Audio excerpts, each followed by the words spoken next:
살펴볼 말씀이 마태복음 12장이지요. 이 마태복음 12장은 우선 신약 성경에 처음에 나오는 책 마태복음이다 라고 하여서 우리가 중요하게 볼 수도 있고, 또 마태복음 12장은 마태복음의 전반부와 후반부를 나누어 주는 부분이라고 본다면 더욱더 중요하겠습니다. 마태복음 1장, 2장은 예수님의 탄생 이야기죠. 마태복음 3장은 예수님의 탄생을 예언하고 예수님이 누구신가를 알려준 세례 요한에 관한 이야기고, 마태복음 4장에서는 예수님이 공생의 퍼블릭 미니스트리를 시작하시는 장이죠. 마태복음 4장의 핵심이 4장 17절이라고 하면 우리가 잘 아는 말씀, 회개하라 천국이 가까웠다. 이 회개하라 천국이 가까웠다 하는 것은 마태복음 4장 17절에 있지만은 창세기 1장 1절부터 요한계시록 2장 21절 끝절까지를 관통하는 그러한 요절 말씀이 되겠습니다.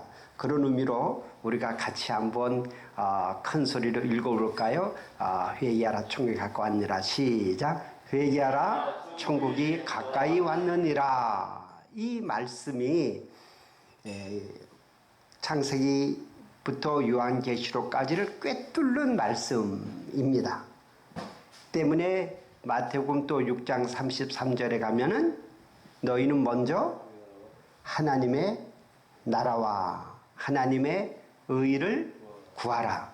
그리하면 이 모든 것이라고 하는 것은 마태복음 6장 33절 앞에 보면은 먹을 거 걱정하고 입을 거 걱정하고 잘 것 걱정하고 비 걱정하고 가문 걱정하고 이런 걱정들 많은 인생들에게 그 걱정하기 이전에 먼저 하나님이 내 삶을 주관하시는, 오늘 윤다슬 어린이가 엄마의 도움을 받아서 잘 주의 자비가 내려와 찬양을 하였듯이 하나님 이렇게 도와주시는 분이라는 거죠. 때문에 하나님 먼저 구하면 도움 없이는 해결될 수 없는 것들, 자신이 해결할 수 있는 것은 자신이 해결하라. 하나님이 우리에게 해결할 수 있는 이성과 감성과 의지와 건강과 마음 다 주셨으니까 먼저 do your best by yourself. 네 자신이 먼저 시선 다하라. 그런데 안 될 때 그때는 원망, 불평, 염려, 근심, 걱정하지 말고 얼른 도와주시는 하나님께 구하라. 그걸 먼저 구하면 하나님이 그 나머지 내가 염려, 근심, 걱정하는 것을 다 해결하도록 도와주실 것이다. 이런 말씀이 되겠습니다. 다시 원론으로 돌아간다고 하면 이처럼 4장에는 퍼블릭 미니스트리 어나운스먼트를 하시고 5장, 6장, 7장, 3장에 가면 산상수훈이 있지 않습니까? 그 산상수훈이 다름이 아니라 하나님의 의가 되겠습니다. 우리 목사님께서 팔복을 매주 한 주에 하나씩 귀중한 말씀이라 설교해 주셨습니다. 그 중에 가장 첫 번째 나오는 것이 마음이 청결한 자는 복이 있나니 천국이 그 사람들의 것이다 하여서 천국을 정말 원하는 사람은 제일 먼저 마음씀이 중요하다는 거예요. 마음씀. 그래서 바깥에서 안으로 들어가는 것, 그것이 더러운 것이 아니라 오히려 이 안에서 바깥으로 나오는 말들, 안에서 바깥으로 나오는 나쁜 생각들, 안에서 바깥으로 나오는 분노, 이것이 문제이다. 이렇게 예수님 하나님의 의의 첫 번째 근간이 되는 것이 마음씀이라는 거야. 마음씀. 그래서 5장, 6장, 7장을 다 말씀하시고 그 다음에 다시 8장부터는 하나님의 나라가 무엇인가 하는 것을 8장부터 20장까지 말씀해 주시고 그 다음에 이어서 십자가에 잡히시고 부활하시는 장면이 나오게 됩니다.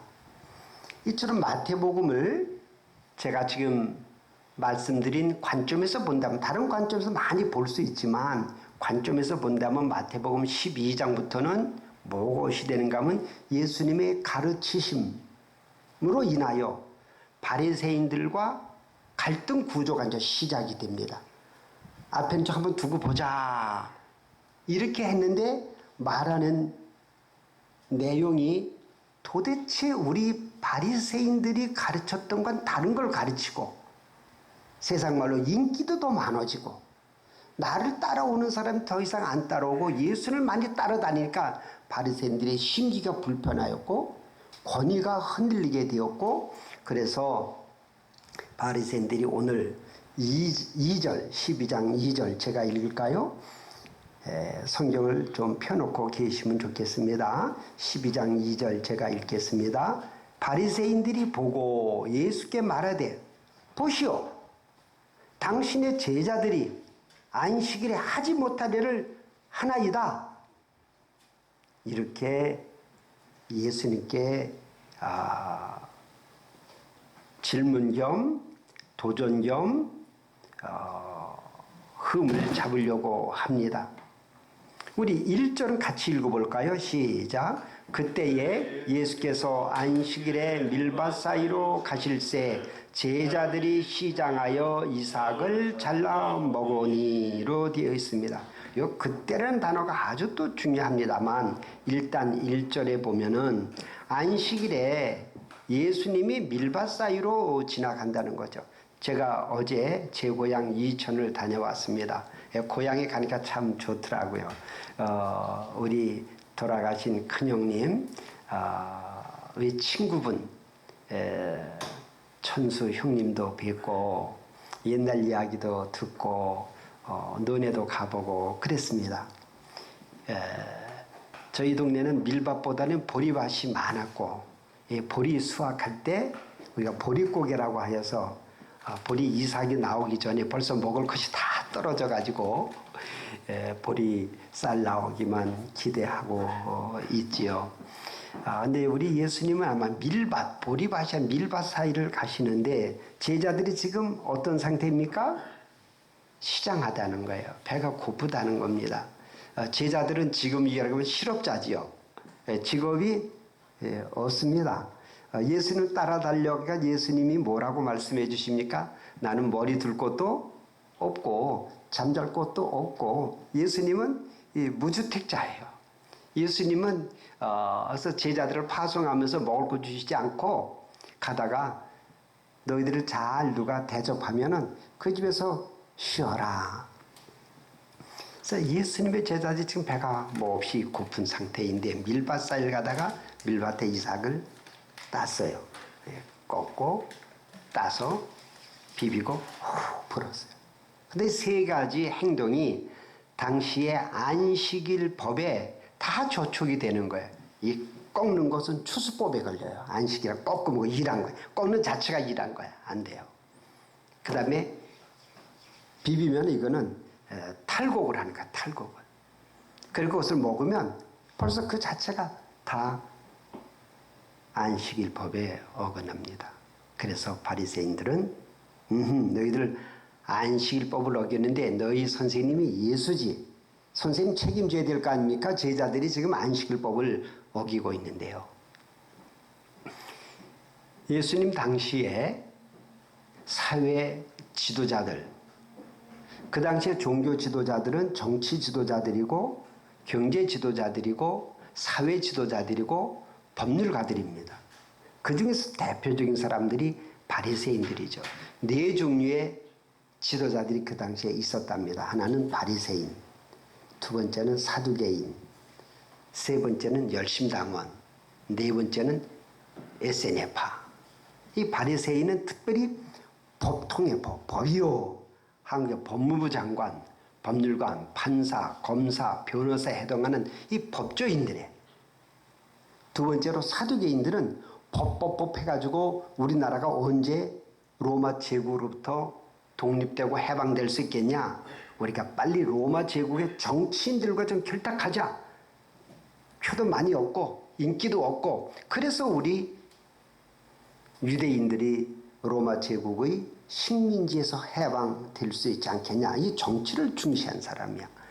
그 다음에 세 번째 사람 열심당원은 정치도 중요하고 법도 중요하지만 역시 힘이 중요하다. 우리는 무력을 키워서 무력으로 이 로마 제국을 추방시키고 우리 팔레스타인, 예루살렘, 이스라엘이 해방되도록 하자. 그래서 무력 증진 부대입니다. 마지막에 에세네파는 세례 요한 같은 사람, 먹는 것을 메뚜기를 먹고 금식하고 회개하라 외치고 이렇게 수도승 같은 생활하는 네 종류의 사람이 있습니다. 근데 그 중에 특별히 예수님과 문제가 많았던 사람들이 이 바리새인들이었습니다. 저 바리새인들이 이제 예수님과 갈등 구조가 시작할 때 첫 번째가 안식일법입니다. 예수님이 답변을 하십니다. 3절에서 이렇게 말씀하십니다. 예수께서 이르시되 다윗이 자기와 그 함께한 자들이 시장할 때에 한 일을 잃지 못하였느냐. 4절 다윗이 하나님 성전에 들어가서 제사장 외에는 그 누구도 먹어서는 안 되는 진선병을 먹지 아니하였느냐. 그래도 다윗 보고 누가 죄를 범하였다 말하지 않았다. 그래서 예수님은 다윗을 인용하십니다. 그 다음에 5절을 보겠습니다. 같이 읽을까요? 시작. 또 안식일에 제사장들이 성전 안에서 안식을 범하여도 죄가 없음을 너희가 율법에서 읽지 못하였느냐라고 하십니다. 제사장들을 인용합니다. 제사장들은 성전을 관리하고 안식일에는 양 2마리를 잡아서 최소 2번 제사를 안식일에 드려야 됩니다. 그러려면 어쩔 수 없이 제사장들은 안식일에 짐승을 잡아야 되고 짐승을 잡기 위해서 준비해야 되고 진설병이라고 12지파를 상징하는 12개의 떡을 안식일에 바꿔야 됩니다. 그래서 안식일은 따끈따끈한 떡이 있는데 그때부터 시작이 되다 보니까 금요일이라든지 목요일에는 어떻게 될까요? 그 떡이 마르고 맛이 없을 수 있습니다. 그래서 제사장들은 이렇게 성전에서 진설병을 바꾸고 제물을 잡고 제사 드리는 doing, 행함이 있다는 거예요. 일을 한다는 거예요. 그리고 또 제사장들 보고 안식일에 일했다 하는 사람이 없지 않느냐. 그러면서 우리 예수님이 호세아서 6장 6절을 인용하셔서 선지자를 또 인용하십니다. 우리 7절을 읽어보십시다. 시작. 나는 자비를 원하고 제사를 원하지 아니하노라 하신 뜻을 너희가 알았더라면 무죄한 자를 정죄하지 아니하였으리라. 우리 오늘 예쁜 소녀가 우리가 주님의 자비를 원한다. 그렇지 설교를 오늘 아주 정확히 짚어서 찬양으로 대언해 주었습니다. 제가 오늘 여러분들과 함께 나눌 말씀 이런저런 설명을 드리지만 이 자비라는 단어입니다. 인내하신 구세주여 내 말 들으사. 인내하신 그리스도인이 된다고 하는 것은 자비의 사람이 된다는 것입니다. 그리스도인이 된다라고 하는 것은 예수님의 관점으로 하나님을 보는 사람인데 하나님의 관점은 자비에 있다는 것을 새로 알려주시는 거예요.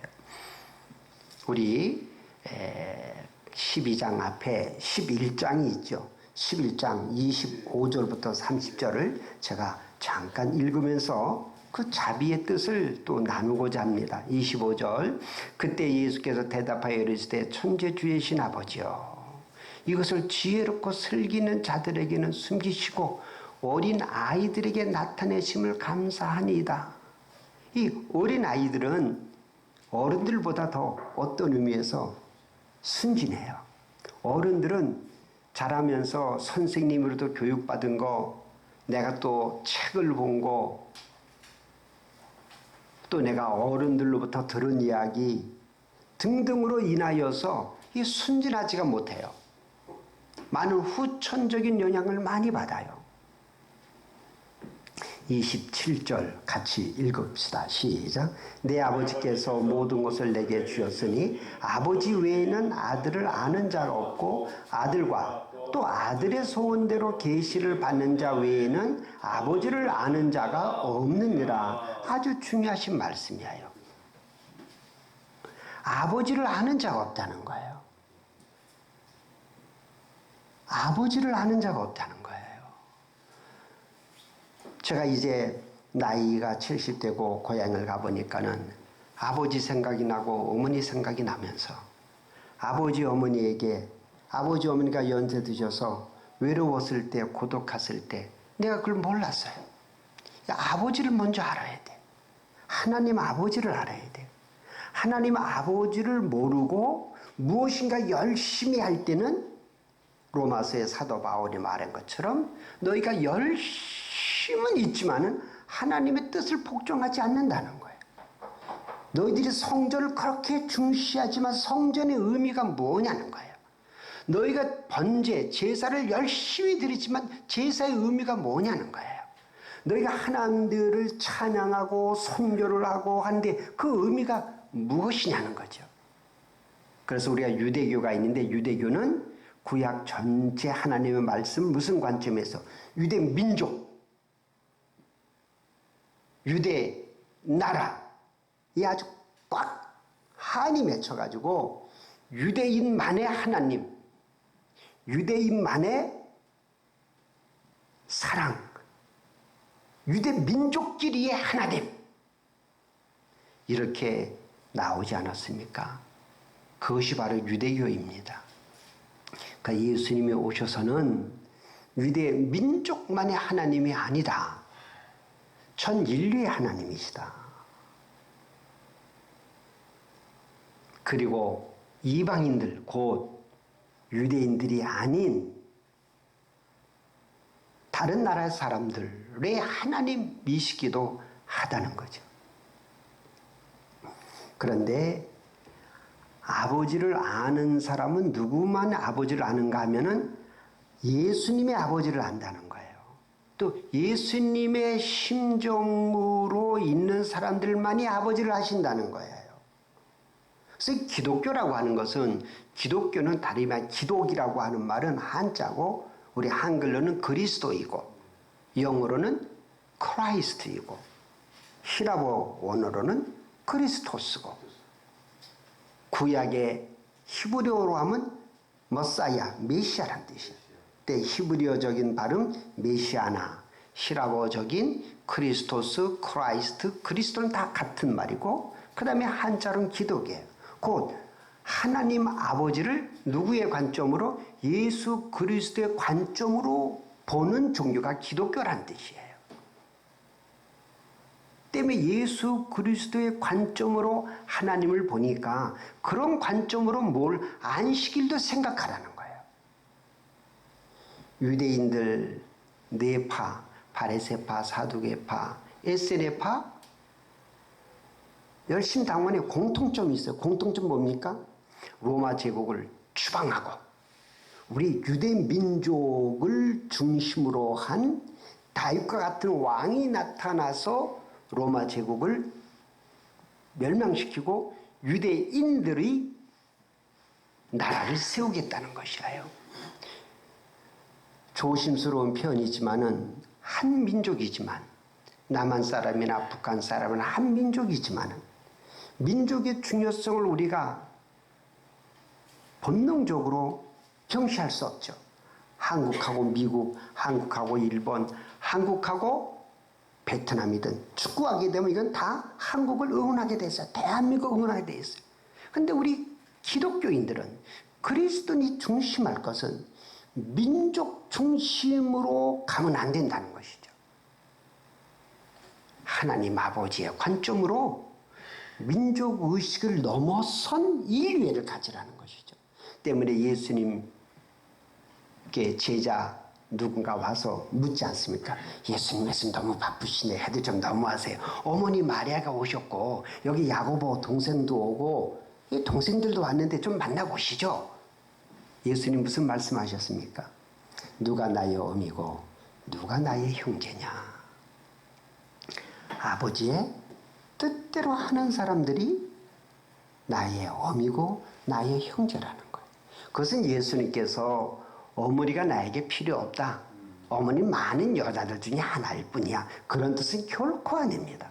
그러나 그 상황에서 예수님이 말씀하시고자 하는 것은 하나님 나라를 얘기할 때는 하나님 아버지의 뜻을 알기를 원하고 그 뜻을 알면서 순종하는 사람들이 다 하나님 나라의 시민이고 하나님 나라를 위한 군사들이고 그것을 강조하는 예수님의 제자라고 하는 것입니다.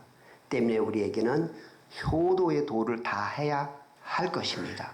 부모로서 자식들을 우선적으로 돌봐야 되고 자식들은 많은 부모님들이 계시지만 가정의 부모님들을 우선적으로 섬겨야 할 것입니다. 그러나 거기에서 머물면 안 된다고 하는 것입니다. 이것이 오늘 우리가 이 남북한 이야기를 할 때에 그리스도인의 관점으로서는 북한 우리의 동포들을 우선적으로 돌보고 거기에게 도와주고 통일을 이뤄야 되지만은 그러나 유대인들이 잘못 범한 유대 민족의 지도자 다윗과 같은 장군이 나타나서 유대 민족의 나라를 세우자라고만 한다면 그것은 하나님 아버지의 관심을 모른다고 하는 것이죠. 예수님께서 부활 승천하시기 직전 사도행전 1장에 나와 있죠. 다시 40일 동안 하나님 나라를 가르치실 적에 제자들이 또 와서 또 묻습니다. 예수님, 우리 유대인들의 나라가 언제 회복된다는 거요? 그랬더니 예수님께서는 그것은 때는 내가 알지 못한다. 그러나 먼저 하나님의 나라를 구하고 그 뜻을 알려면 성령님을 받아야 된다. 성령님은 지혜의 영이시기 때문에 지혜의 영의 계시를 받아야만 하나님 뜻을 잘 알 수 있다는 것 아니겠습니까? 그리고 우리 28, 29, 30 조금 길지만 같이 읽도록 합시다. 11장 28절부터 수고하고 무거운 짐진 자들아 다 내게로 오라. 내가 너희를 쉬게 하리라. 나는 마음이 온유하고 겸손하니 나의 멍에를 메고 내게 배우라. 그리하면 너희 마음이 쉼을 얻으리니 이는 내 멍에는 쉽고 내 짐은 가벼움이라 하시니라. 바로 그때에 이어지는 말씀. 바로 그때에 예수님이 이 안식일법에 근거해서 안식의 의미를 쉰다는 게 무슨 뜻이냐? 너희들처럼 이 안식일, the day of rest. 이 rest에 초점을 맞춰야지 day에 초점 맞추면 안 되는 일이야. 그러면서 예수님께서 이 본문의 말씀이 우리 또 그 마가복음 2장 22절에 나오는데 거기서는 그렇게 합니다. 날이 사람을 위하여 있는 것이 아니고 날이 사람을 위하여 있는 것이지 사람이 나를 위하여 있는 것이 아니니라. 예수님의 관심은 어디에 있어요? 사람에게 있다는 것입니다. 이것이 오늘 제가 여러분들과 나누고자 하는 말씀의 핵심입니다. 우리 기독교의 관심은 바로 사람에게 있다는 것이에요. 그런데 이 사람이 어떤 사람이냐 하는 것을 바로 알려면은 예수님의 가르침을 받아야만 사람을 바로 알 수 있다는 거예요. 예수님이 가르치신 바를 잘 이해하여야만 하나님이 어떤 분인가 하면 하나님도 누구에게? 사람에게 관심이 있으신 분이라는 거예요. 하나님이 창조하실 때 우리 잘 알죠. 첫째 날 빛을 창조하시고 둘째 날 하늘을 창조하시고 셋째 날 땅과 식물을 창조하시고 넷째 날은 바다와 동물들 생물들 그 다음에 이어서서 동물들 창조하시고 마지막 날 여섯째 날에 뭘 창조하셨어요? 사람을 창조하셨어요. 사람이 살기 위해서 필요한 모든 것들을 미리 창조하셨다는 거예요. 때문에 우리가 하나님께 예배를 드려야 됩니다. 하나님을 경배하여야 합니다.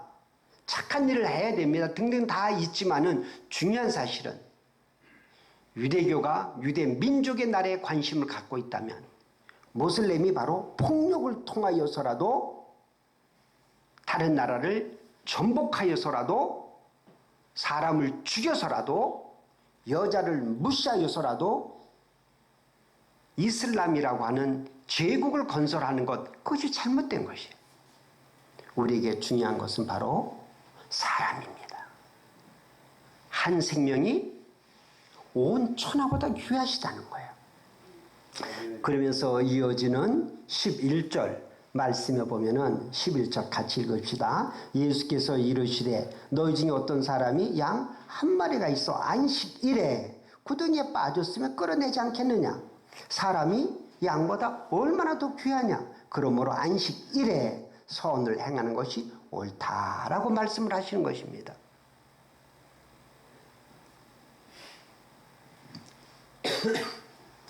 네, 이제 결론적인 말씀을 서로 정리해 보도록 하십시다. 우리 하나님의 관심이 하나님의 사람을 창조하시고 생육하고 번성하고 충만하고 다스리라 말씀하신 우리 하나님께서 나를 예배하라 그걸 먼저 말씀하지 않으셨어요. 너희들 남자와 여자가 싸우지 말고 서로 사랑하라는 도덕적인 얘기가 아니었습니다. 하나님은 항상 창세기 1장 29절에 보면은 사람을 창조하시고 바로 먹거리를 제공하신 분이에요. 우리 예수님께서 오병이어 역사할 때 내가 바로 이렇게 기적을 일으킬 수 있다. 그것을 과시하려는 것이 아니라 예수님 말씀 듣다가 집으로 돌아가다가 저들이 지진하여 쓰러질까봐 그래서 오병이어 역사가 일어나신 것입니다. 우리 한국에 있는 교회들이 요사이 사회 시민들로부터 이런저런 부정적인 생각을 품게 한다면 그건 다름이 아니라 기독교가 종교의 파운데이션은 필요하지만 본말이 전도되어서 하나님을 위하고 하나님을 경배한다는데 이것은 너무 치우친 나머지 사람을 무시하는 거야. 교회 와서도 사람의 차별이 생기고 그렇기 때문에 돈 없는 사람들이 교회 나오기 아주 힘들고 그렇지 않습니까? 그래서 우리 교회는 참으로 좋은 교회 여러 가지 있지만 거저받았으니 거저주라는 것이라요.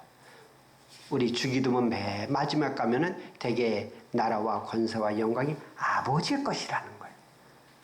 로마서 12장인가요? 끝에 봐보면 모든 것이 하나님으로 말미암고 모든 것이 하나님의 것이고 모든 것이 하나님께 돌아간다는 거예요. 이게 하나님의 것이니까 하나님의 뜻대로 쓰임받기를 원할 때 특별히 누구에게? 가난한 사람에게. 여러분 가난해 본 적 있습니까? 전 신학교 다닐 때요. 방학을 하면은 우리 학생들은 돌아갈 곳이 있는데 돌아갈 곳이 없어요. 아버지가 없고 어머니가 없으면은 아주 힘들어요. 누님들, 형님들이 저를 상당히 사랑하시지만 누님, 형님들 2박 3일 지나면 좀 눈치꾸려서 거기가 힘들어요. 근데 한 번은 남성고등학교 다니는 학생 자취집에를 갔는데 국수를 끓여 먹는데 난 그 국수 맛을 지금도 잊어버릴 수가 없어요. 그 학생도 아무것도 없으니까 노란 냄비에다 국수 집어넣고 그냥 끓였어. 먹는데 정말 그건 잘 못 먹겠더라고요. 아무리 배가 고파도 그걸 못 먹어서 미안하지만 할 수 없이 큰 누님 댁으로 그냥 갔어요. 가서 큰 누님이 제가 또 고등학교 1등으로 졸업한 사람 아닙니까? 그러니까는 아르바이트생들 모아서 했어요. 여러분, 이 가난해 보지 않은 사람은 가난한 사람의 서러움을 몰라요. 저는 죽을 병에 걸려보지 못하였지만은 죽을 병에 걸린 사랑하는 사람을 지켜보았습니다. 제가 그러니까 우리 코로나 사태 때 한번 이렇게 토한 적이 있어요. 토하고 설사하고 열이 나고 그래서 이게 확 이게 감염됐나? 그러니까 얼마나 무서움이 있는지 모르겠어요. 또 확진자하고 제가 접촉했다고 14일간 자가격리하라고 할 때 겁이 몹시 났어요. 지금 이 코로나 문제가 이게 작은 문제가 아닙니다. 그래서 우리 마스크 쓰라면 마스크 잘 쓰고 그 다음에 손도 잘 씻고 그렇게 해야 됩니다. 여러분, 우리 하나님의 관심은 더 많은 사람들의 일도 사랑하세요. 그러나 그 사람들은 먹을 걱정은 없잖아요. 건강한 사람도 사랑하세요. 근데 예수님 말씀하신 나는 건강한 사람을 위해 오지 않고 병 들린 사람을 왔다. 나는 법을 잘 지키는 사람들, 착한 사람들, 그런 사람들도 그 사람들보다 나는 죄인이라고. 그 죄 짓고 고민하는 사람들 위해서 오셨다는 것이에요. 우리가 이렇게 오늘 예배를 드리는 신촌 우리 성들교회 거저받았으니 거저주라. 여러분 다 거저받으셨습니까? 아멘. 예, 거저주도록 합시다. 그래서 제일 하나님을 기쁘시게 하는 일은 우리 교회에다 11조를 드려야 됩니다. 근데 11조를 혹 11조에 조금을 돈이 없어서 11조 간신히 마련했는데 옆에 거지를 보면 거지에게 단돈 몇 푼이라도 주고 오면은 우리 하나님이 더 기뻐하실 줄로 믿습니다. 우리 목사님도 제 이런 말씀 듣고 설교 잘했다고 하실 분 아니십니까? 우리가 이번 토요일인가요? 또 한분부의 중심으로 하여서 외로운 할아버지들, 외로운 할머니들, 자식들을 위해서 뼈골 빠지게 일평생 바쳤는데 또 자식들이 정모습으로 다 흩어지고 없을 때 우리 한분부의 중심으로 신촌 우리 성결교회가 가서 도와준다고 하면 하나님은 참 기뻐하실 줄로 믿습니다. 안식이 중요하지 날이 중요하다는 거야. 안식은 무슨 뜻이야? 마음이 편하고 병이 낫고 그게 바로 하나님 나라가 아니겠습니까? 우리 함께 기도하십시다. 수고하고 무거운 짐진 자들아 다 내게로 오라. 예수님 저희들 이 땅에 살고 있을 때 울면서 태어나고 울면서 살다가 공포 속의 세상을 떠나는 것이 이 세상의 삶일진데 예수님께서 죽을 때 공포에 떨고 죽지 않도록 모든 죄의 짐을 십자가 다 해결해 주신 것을 믿습니다. 이 땅에 살고 있을 동안에 아무리 열심히 산다 하여도 이 사회는 조직적이고 제도적이기 때문에 우리가 염려, 근심, 걱정 아니할 수가 없는데 예수님께 나와서 그 모든 것을 다 고백하면 우리 예수님께서 우리를 사랑하시고 도와주시사 염려, 수고, 걱정에서도 자유함을 얻게 될 줄로 믿습니다. 또 우리 질병 세월이 지나면서 걸릴 수밖에 없는데 그때 담임 목사님께 기도 제목을 드리고 성도들이 짧은 시간이라도 합심하여 기도할 때 하나님께서 기뻐하시며 병도 낫게 해줄 줄로 믿습니다. 하나님, 저희들 모쪼록 예수님처럼 가난하고 병들고 사회에서 버림받고 고민하고 어찌할 수 없는 사람들에게 일차적으로 관심을 갖도록 성령님이여 도와주시옵소서. 우리 성도님들끼리 하나님 나라의 가족들이니 서로 존중하고 격려하고 서로 도움을 주고받음으로 인하여 사회에서 얻지 못하는 예수님 안에 있는 사랑과 행복을 느끼게 하여 주시옵소서.